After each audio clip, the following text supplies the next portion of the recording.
Et salut tout le monde, c'est Sadako et Vanessa pour le test de Battlefield 1 qu'on teste sur PC pour vous. Donc on va passer en revue tous les points centraux de ce jeu.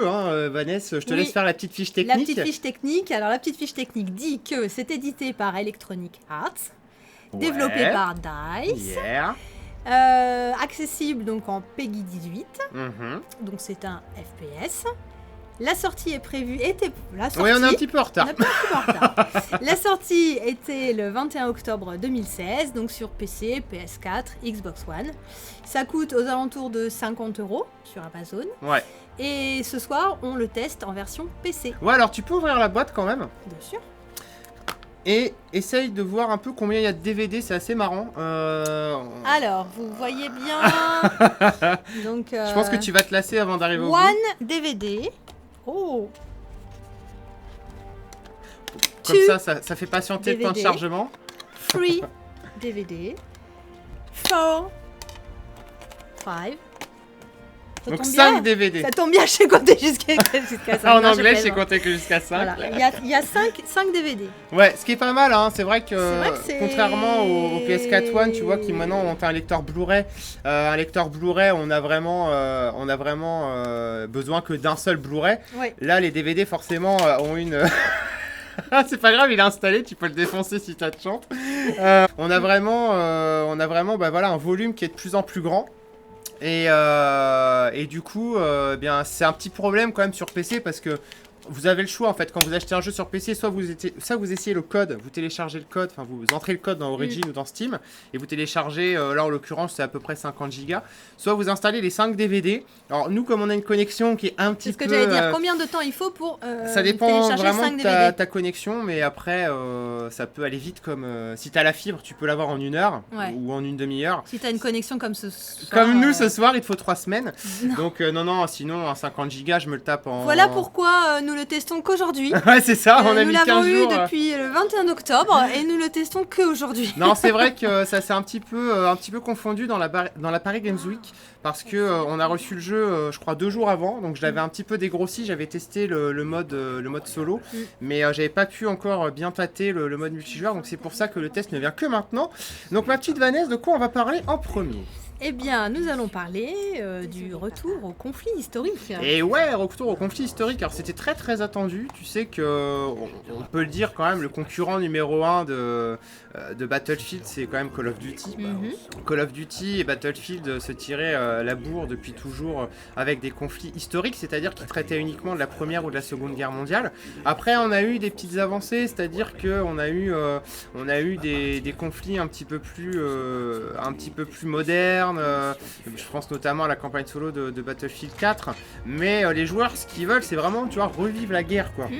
Soit la première soit la seconde. Là c'est vachement bien parce donc c'est ce que les joueurs voulaient en fait. Qu'est-ce qu'ils attendaient? Ils attendaient vraiment de pouvoir se réapproprier des scènes historiques de combat. Des scènes historiques de combat, chose qui n'ont plus du tout dans Call of Duty parce que Call of Duty a sombré à 100% dans le futurisme. À la limite j'ai envie de dire que c'est pas non plus plus mal parce que comme ça ceux qui aiment le futurisme, la place aussi. Voilà, ceux qui aiment le futurisme se font les... Regarde, il va exploser. Et se font les... Voilà, il n'y a plus de monsieur. Se font les Call of et ceux qui aiment l'histoire se font plus les Battlefield. Alors, il y a d'autres FPS, bien sûr, qui font de l'historique. Il n'y a pas que Battlefield. Je vous invite à aller lire d'ailleurs notre rubrique Actualité jeux vidéo, puisqu'on en parle régulièrement. Je passe notamment à Verdun ou... Il y a aussi World War, je sais plus combien, World War... Oh, je sais plus. Citer des titres de jeux comme ça, c'est toujours assez compliqué pour nous. On en voit tellement dans l'année défiler. Et alors là, est-ce qu'on sait de quoi ça parle à part la guerre de quel type de période historique? Est-ce que c'est la Première Guerre, la Deuxième Guerre? Ouais, c'est la Première. Première Guerre mondiale. Donc c'est la Première Guerre mondiale. Donc avec les gaz et... Avec les gaz, les poilus. Ouais. Donc on va pas avoir de poils. Donc les tranchées. Les tranchées, voilà. Et là, on aperçoit effectivement des tranchées. Ouais, des tranchées. Alors ça, on y reviendra tout à l'heure, mais c'est vrai avec peut-être des combats, est-ce qu'on voit des combats main nue? Ouais, on en verra tout à l'heure, je vous en montrerai. Là, on se fait une petite mission du mode histoire, mais du mode solo, mais je vous montrerai le multijoueur, bien sûr, en seconde partie de vidéo. Donc, au niveau de la guerre, donc c'est la Première Guerre mondiale, c'est une chose qui a été assez rarement abordée dans les jeux vidéo. Il n'y a pas beaucoup de jeux vidéo qui traitent de la Première Guerre mondiale. Donc déjà, ça, c'est un très très bon point. Ensuite... puisque tu en parles, au niveau des tranchées, faut quand même savoir que Activision, pardon, Electronic Arts et DICE ont pas souhaité faire un jeu uniquement sur les tranchées parce qu'ils se sont dit ça va être chiant s'il y a que ça et tout et tout, donc c'est vrai que je peux assez le comprendre assez facilement. Donc il y a en fait ok des tranchées dans certaines maps, dans certains niveaux, mais il y a aussi des environnements plus ouverts, puisqu'il faut pas oublier que c'est un Battlefield et que tous les Battlefields ont toujours eu des environnements assez ouverts. Voilà. Tu peux passer à ta seconde question. Alors, voilà. je tiens quand même à préciser j'étais en train de lire ce que les... Sur le chat, oui, parce qu'on enregistre toujours en live. Toujours en live. Donc voilà, c'était assez marrant de... Si vous avez des questions, mettez bien la balise questions, les gens, sur le live, comme ça on peut comme ça, nous, on peut trier et on peut faire. Effectivement, il y en a un qui nous parle de Battlefield, c'est américain, et donc qu'est-ce qu'ils y connaissent, eux, à la Première Guerre mondiale? Bah, pas grand-chose, c'est d'ailleurs pour ça qu'il n'y a pas les Français. De burgers, c'est pour ça. Mais bon, après voilà, c'est une approche, on va dire, de la guerre en général. Ouais, puis d'une manière jeu vidéo, hein, c'est pas l'histoire. Donc là, on est en campagne solo. Ouais, on est dans la campagne solo. Alors, est-ce qu'elle est aussi courte que les autres Battlefield? Eh bien, malheureusement, oui, elle est aussi courte que les autres Battlefield. C'est-à-dire qu'elle va durer, si tu prends ton temps, 6 heures. Si tu vas normalement à peu près 5 heures. Ouais. Elle est divisée, c'est assez dommage d'ailleurs, parce qu'elle est très très bonne. Et elle est bien meilleure que celle de Battlefield 4 et de Battlefield 3. Et même que. Bon, celle de Hardline, après, c'est différent, parce que déjà, c'est un autre développeur. Hardline, c'est pas DICE, c'est Visceral Games. Mais on a quelque chose de vraiment original, parce que, en fait, ils ont fait un système de récits de guerre qui sont calqués sur des faits historiques réels. C'est-à-dire que tu vas avoir 5 histoires différentes. C'est ce qui fait toute l'originalité du jeu. Voilà, c'est ce qui fait toute l'originalité de la campagne solo. Ouais. Oui, en lui-même, c'est le multijoueur, hein, de toute façon, les gens achètent BF pour le multi. Et c'est original parce que tu as 5 histoires différentes avec 5 personnages et 5 histoires qui ne se relient pas. Donc elles vont avoir différents emplacements géographiques, elles vont avoir différents héros. On va même croiser des personnages connus comme Laurence d'Arabie. Il y a vraiment des choses très variées. Et ce qui est intéressant, c'est que c'est court. C'est intéressant parce que c'est court, mais c'est aussi désintéressant parce que c'est trop court, si tu vois ce que je veux dire. C'est-à-dire qu'on aurait aimé qu'il y ait beaucoup plus de récits et que les récits durent peut-être un peu plus longtemps, parce que quand ils ont duré 1 heure, c'est tout le bout du monde. Donc du coup, c'est vrai qu'on reste un peu sur sa fin quand tu as vu le dernier récit de guerre. Mais c'est original parce que du coup, tu passes de personnage en personnage, tu vas voir des gens mourir, et ça met vraiment en avant, tu vois, que le fait que la guerre c'est moche. Ouais. Et que la guerre c'est des morts, c'est des amis qui meurent, c'est la famille qui meurt, et que finalement les ennemis ils sont de l'autre côté, de là où tu te trouves, quoi, tu vois, de l'autre côté de la ligne. Donc c'est pas parce que toi t'incarnes telle ou telle patrie que les autres vont être des méchants. Ça dépend vraiment de là où tu te trouves, et ça je trouve que c'est très très bien mis en avant. C'est assez impressionnant, et c'est aussi pour ça que j'ai trouvé que c'était pas forcément un drame qu'il n'y ait pas les troupes françaises et russes, parce que finalement on a un Battlefield 1 qui est très immersif et très émotionnel surtout, donc c'est franchement un plaisir. Très bien. Voilà, alors du coup on va quand même parler bien sûr du graphisme. Et oui, alors les graphismes. Qui est beau. C'est ouf, hein. Très beau, c'est très très réel, c'est très réaliste, ouais. Ouais, c'est vrai que pour des scènes de guerre, je trouve ça plutôt joli, c'est arboré, il y a de la verdure. Il y a de la verdure, il y a une profondeur de champ qui est monstrueuse. Oui. Alors je tiens quand même à préciser qu'on tourne sur un PC, ça tourne en ultra, c'est-à-dire que ça ne sera pas aussi joli malheureusement sur PS4 et Xbox One, même si les deux versions console on les a vues tourner, elles s'en sortent très très bien. Mais là on est en 1080p, 60 fps, tout est réglé à fond. Il y a vraiment là, vous voyez, les explosions elles sont vraiment ouf gueudin. Et on peut dire que c'est le plus beau FPS actuel, hein. C'est l'un des plus beaux jeux vidéo actuellement. C'est vrai qu'au niveau de la destruction du décor par exemple, c'est super réaliste. Ouais. Regarde là le temps qu'il a explosé, il se désagrège par morceaux, enfin c'est vraiment réel. Ouais, c'est très réaliste. Alors après, au niveau, puisque tu en parles, de la destruction des décors, il y a quand même un truc qui... Pas qui va fâcher, mais la destruction des décors, tu vois, là, elle est quand même assez forte. Hein. Je peux démonter un petit peu tout ce qu'il y a, ici. Par contre, on peut pas faire tomber autant de bâtiments que ce qu'on pouvait. Tu vois, si j'envoie une grenade là-bas, je suis pas certain que le mur il s'effondre. Tu vois, là, il va pas s'effondrer. Alors que, je sais plus dans quel Battlefield c'était, je crois que c'était dans le 3, le moteur physique était vraiment oufissime. Après, est-ce que ça a apporté des choses énormes? Oui et non. Hein, mais il y a des niveaux où les décors se détruisent plus largement que d'autres. Je pense notamment à la map d'Amiens. et voilà. Je vais aimer le Skyrim. Si Skyrim. C'est quoi Skyrim? Skyrim. Waouh. Alors Sky c'est ciel, Rim. Bon, c'est The Elder Scrolls, c'est un jeu un peu comme Final Fantasy, mais pas en mode japonais, mais en mode américain. Ah donc, oui. C'est bien différent quand même. C'est bien moins joli. Non, c'est pas moins joli, mais c'est différent. C'est différent. Voilà. Bon. Ouais. Alors, au niveau de... D'ailleurs, puisque vous n'êtes pas habitué à voir Vanessa dans les vidéos, vous allez vous y habituer. Enfin, pas dans ce type de vidéo, puisqu'on fait souvent les JT et trucs comme ça, ou les reportages sur les salons ou avec les développeurs. On a pensé que ça serait pas mal de vous donner à la fois un regard un petit peu plus distant, parce que Vanessa joue aux jeux vidéo, mais bon, pas autant que... non, pas loin de là. Et je baigne depuis plus longtemps que toi dedans, donc pour toutes les questions techniques, c'est moi qui vais vous les apporter, mais on s'est dit que ça pourrait être aussi sympa d'avoir une approche un peu plus inexpérimentée, parce qu'il y a peut-être des choses effectivement que des fois vous vous posez, des questions que vous vous posez, mais que vous n'osez pas dire, donc n'hésitez pas. Je retranscrirai toutes les questions que vous avez. S'il y a des questions et sur le jeu. On essaiera d'en savoir un petit peu plus sur comment jouer. Sur tout ça. Voilà. Donc je pense qu'on a fait plus ou moins le tour de la campagne solo au niveau des graphismes. Alors je peux quand même rajouter que ce qui m'a particulièrement bluffé, c'est la qualité des textures. La distance d'affichage, les effets météo aussi, les effets de destruction, les sols peuvent s'abîmer et tout, le feu est énorme. Vraiment c'est d'une immersion jamais vue, c'est franchement un très très bon Battlefield. On voit pas du tout les pixels. Non, on regarde par terre, c'est hyper net. Non, on s'y croirait vraiment. On s'y croirait vraiment, et en plus ça ne tourne pas sur une carte graphique dernière génération, puisqu'on est sur une 970 GTX.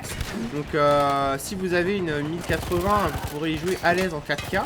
Et alors là les décors, ça va être encore plus beau. Donc ce que je vous propose, c'est qu'on quitte tout simplement le mode histoire et qu'on se dirige vers le mode multijoueur. Où là on va vraiment voir le cœur de Battlefield 1, parce que les joueurs achètent en partie, voire exclusivement les jeux, les FPS multijoueurs maintenant pour les modes multijoueurs. Bah oui, forcément. C'est clair. Donc as-tu les premières questions, ma chère Alors, les prends en mode multijoueur. Donc en quoi c'est différent d'un Call of?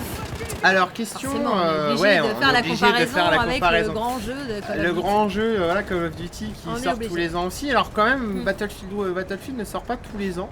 Alors je vais vous montrer une opération. Tiens, ça va être plus sympa. On va jouer assez longtemps.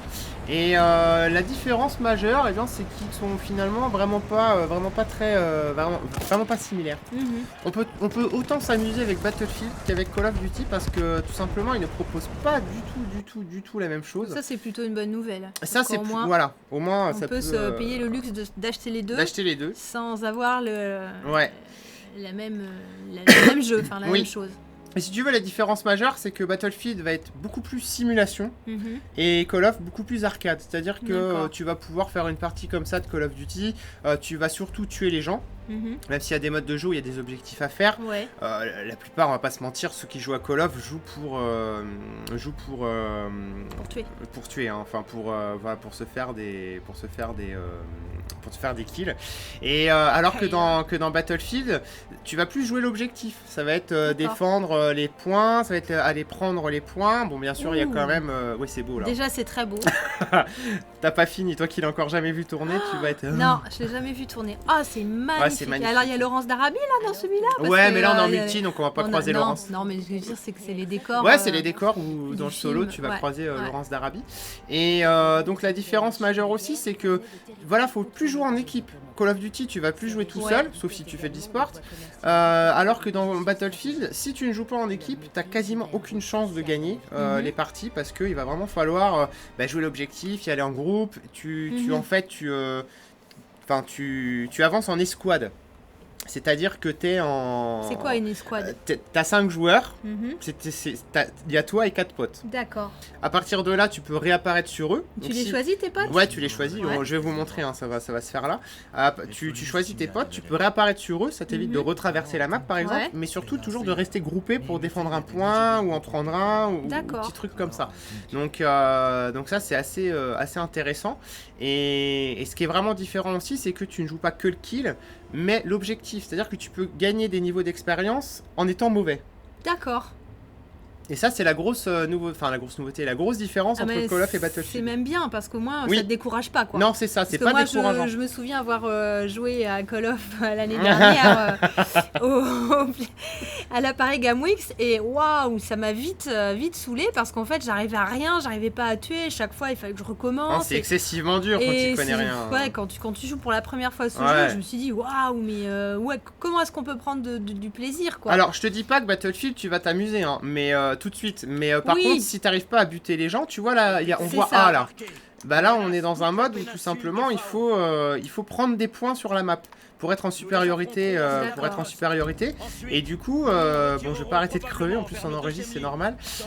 Du coup, si je vais prendre les points, enfin si je vais me mettre sur le point A et que je réussis à prendre le point A, bah, je vais avoir plus de points que si je tue un mec. D'accord. Donc tu vois, c'est en ce sens, on a vraiment quelque chose de plus facile pour évoluer dans le jeu. Et du coup, c'est plus... C'est quoi une escouade? C'est quoi une escouade? C'est davantage motivant, si tu veux, pour continuer. Même si là, on crève en boucle, et en plus, cette map, c'est l'une desquelles je connais le moins. Et du coup, c'est quand même... c'est un jeu qui est difficile. Hein, c'est un jeu qui est difficile, ouais. Et alors, les nouveautés de ce Battlefield? Alors, les nouveautés de Battlefield 1, elles sont à la fois franches quand tu joues, mais encore une fois, quelqu'un qui n'a jamais tâté un Battlefield de sa vie, de sa life, il va pas être capable de te dire putain, ça, je l'ai jamais vu ailleurs. En fait, depuis des années, dans Battlefield, on a un gameplay qui est excellent, qui est excellemment bien huilé, bien équilibré, et en fait, à ennemi touché. Tu vois, même si on touche les ennemis, on gagne des points quand même. D'accord. Et comment dire, en termes de nouveautés, c'est plus des ajustements qu'ils ont fait vis-à-vis de l'ancien Battlefield 4. Alors c'est pareil, hein, c'est pas très logique. On avait la Xbox 360, la Xbox d'après c'est la Xbox One, et là on avait Battlefield 4 et là c'est Battlefield 1. Bon, c'est pas très logique, mais c'est la One Guerre mondiale, ça doit être pour ça. C'est ça, la first. Ça doit être ça. Et du coup voilà, donc les nouveautés, ça va être plus un jeu en escouade davantage mis en avant. Ça va être aussi un équilibrage des classes, c'est-à-dire que les classes sont vraiment complémentaires. Tu as 4 classes dans le jeu, tu peux être soit un médecin, soit un guerrier assaut, soit infanterie. Non, pas infanterie, je dis n'importe quoi. Et attendez, je vais vous montrer ça tout simplement. Non, c'est pas là. Je me souviens plus exactement. Moi, je prends que assaut à chaque fois. T'as médecin, assaut, soutien et ingénieur. Voilà. Et donc, ces 4 classes, si tu veux, justement, le jeu en escouade. Si tu joues bien en escouade, tu vas tout simplement être capable de soigner tes potes ou de leur donner des munitions. Tu vas pouvoir être complémentaire, et c'est en étant complémentaire que tu es bon dans Battlefield. Et c'est-à-dire donc il faut bien choisir ses alliés en fait. Il faut bien choisir ses alliés, c'est pour ça que c'est un jeu qui se fait à plusieurs, parce que si tu joues avec 4 potes, toi tu peux dire moi je suis médecin, toi t'es machin, toi t'es truc, et du coup tu peux avancer plus facilement dans les missions, enfin dans les maps, dans les parties multijoueurs, et c'est pas fini. Et alors attends, c'est pas fini encore. Donc au niveau après des nouveautés, c'est surtout effectivement, il y a beaucoup de nouveautés. Ah ouais, il y a beaucoup de nouveautés. Il y a la gestion des engins, c'est-à-dire des tanks. Tu peux être à cheval, tu peux être aussi en avion. Et si vous voulez, les véhicules ont une importance encore plus capitale que dans les autres Battlefield, parce que putain, mais ils sont forts. J'ai à peine le temps de les voir, ils me déglinguent. Mais ils arrivent de partout aussi. Ah ouais, ils arrivent de partout, ouais. Ils sont super. Ah, faut être concentré, il faut avoir le casque. Hein. Là, on joue sans son. Il n'y a pas un mode simple, un mode... Non. Parce que dans certains jeux, il y a le mode simple, le mode moyen. Tu peux quand t'es en... Tu es encore mort, tu peux quand t'es en solo. Choisir le mode facile, mais là non, là c'est les joueurs humains donc allô les gars, soyez moins méchants vous êtes cool, c'est la première fois que je joue au jeu. Mais non. Donc là c'est pas possible, mais ouais, au niveau des véhicules, ils ont une importance vraiment plus capitale parce qu'il n'y a pas, vu qu'on est dans la Première Guerre mondiale, il n'y a pas de tour anti machin qui va pouvoir te les déglinguer en 2 temps 3 mouvements. Là on est vraiment dans quelque chose de destructeur, donc quelqu'un qui sait bien gérer les avions va être plutôt forcé à rester dans les avions parce que tu as des classes spéciales pour gérer aussi les véhicules. Ce qui fait que si tu sors de ton véhicule, tu vas avoir une arme de merde et il va falloir le temps que tu ailles en chercher une, que tu ailles en ramasser une par terre et tout, bah du coup ça va être complètement mort, tu vas pas pouvoir avoir le temps et tu vas te faire tuer à la chaîne comme on a fait quoi. Ah, c'est là, coucou. Non, c'est là. Ah, c'est là, coucou. Enfin, le live c'est là et l'enregistrement c'est là. Ouais, je sais, mais bon, comme on me dit coucou sur le live, forcément. Enfin, bref. Ouais. Donc du coup, après autre nouveauté, je sais pas où t'en étais dans tes questions, Vanessa. Toujours avec mes nouveautés. Maintenant, après, d'accord. Ce que t'as fini toi avec les nouveautés. Toujours pas. Toujours pas. Donc je te laisse parler et je t'écoute attentivement. Donc au niveau des autres nouveautés, bien sûr, on a des armes qui n'étaient pas présentes dans Battlefield 4, 3 Hardline, puisqu'on est dans la Première Guerre mondiale. Donc on a des trucs plus d'époque, quoi, enfin d'époque même carrément. Des baïonnettes, on peut même charger les gens. On a des pétoirs qui sont d'époque. Donc non, vraiment, on a... Putain, j'arrive vraiment pas à en tuer, c'est un truc de dingue. Et on a vraiment des armes d'époque. Et surtout, on a un mode de jeu, enfin on a 2 nouveaux modes de jeu. On a le mode pigeon voyageur. Marrant comme nom. Donc le mode pigeon voyageur, en fait, c'est un capture the flag, un capture de drapeau. Donc il faut aller choper le pigeon, le ramener dans ton camp, le faire s'envoler et qu'il aille poser son message dans un camp plus loin. Et donc ça c'est assez rigolo, c'est un capture the flag tout simplement. Et enfin on a le mode que j'ai choisi, le mode opération, qui est énormissime, qui te met en fait, c'est un mix entre ruée et conquête. Et en fait tu vas devoir soit défendre des points, soit les attaquer, et ça évolue sur plusieurs maps, c'est à dire que c'est en plusieurs manches. Et ce qui est intéressant, c'est que tu vas pas rester sur la même map toute la partie, toute l'opération. Et donc tu vas évoluer jusqu'à de 2 à 3 maps. Et c'est franchement pour moi la plus grosse nouveauté et le meilleur mode de jeu qu'un Battlefield ait pu avoir, parce que c'est frénétique. D'habitude on a des modes multijoueurs qui sont un poil moins épiques que les modes solo, alors que là c'est parfois aussi épique qu'un mode solo. Donc en fait, tout ce qui est nombre de cartes multi... J'arrête pas de crever en boucle, c'est une horreur. Donc oui, tu disais, Vanessa? Tu étais en train de parler donc du jeu multi avec les cartes multi. Ouais. Donc il y a plusieurs cartes multi et plusieurs types de modes de jeu en fait. Ouais, c'est ça, t'as le classique mode ruée, mode conquête, match à mort par équipe, ça c'est pas nouveau.